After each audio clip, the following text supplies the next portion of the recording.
মা, এই শব্দের ভেতরে লুকিয়ে থাকে পৃথিবীর সবচেয়ে নিরাপদ আশ্রয়, সবচেয়ে নিঃস্বার্থ ভালোবাসা।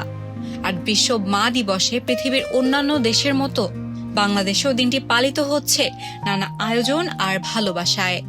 সাধারণ মানুষের মতো শোবিজ তারকারাও স্মরণ করছেন তাদের জীবনের সবচেয়ে গুরুত্বপূর্ণ মানুষ, মাকে। তারকাদের কেউ বলছেন মায়ের ত্যাগের কথা, কেউ বা বন্ধুত্বের, আবার কেউ মনে করছেন মায়ের আশীর্বাদেই আজকের অবস্থানে পৌঁছানোর গল্প।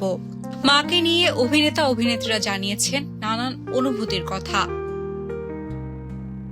অভিনেতা জিয়াউল ফারুক অপূর্ব বলছেন তার জীবন জুড়ে সবচেয়ে বেশি প্রভাব মায়ের। সম্প্রতি মা অসুস্থ থাকলেও এখন কিছুটা সুস্থ আছেন, আর সেটাই তার সবচেয়ে বড় স্বস্তি। অপূর্বর ভাষায় প্রতিদিনই তার কাছে মা দিবস।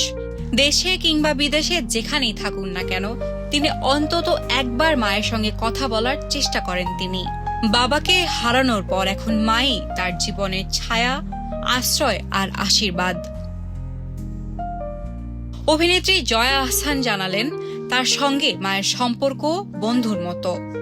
মায়ের অল্প বয়সে জন্ম নেন এই অভিনেত্রী, আর তাই তো দুজনের মধ্যে বন্ধুত্বটাও গভীর।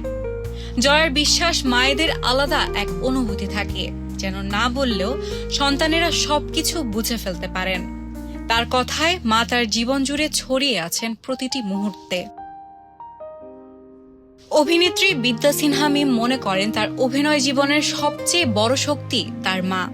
ছোটবেলা থেকে সাহস, অনুপ্রেরণা আর ভালোবাসা দিয়ে এগিয়ে যেতে সাহায্য করেছেন তার মা। শুধু তাই নয়, মায়ের স্বপ্নগুলো পূরণ করতেও চেষ্টা করছেন মিম।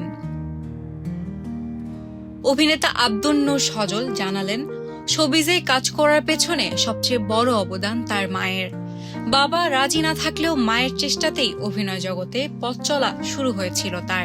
এখনো গভীর রাত পর্যন্ত জেগে থেকে ছেলের ফেরার অপেক্ষা করেন মা। তারকাদের এই স্মৃতিচারণ যেন আবারও মনে করিয়ে দেয় পৃথিবীর সব সাফল্যের আড়ালে নিঃশব্দে দাঁড়িয়ে থাকেন একজন মা। তার ভালোবাসা, ত্যাগ আর আশীর্বাদই হয়ে ওঠে সন্তানের সবচেয়ে বড় শক্তি।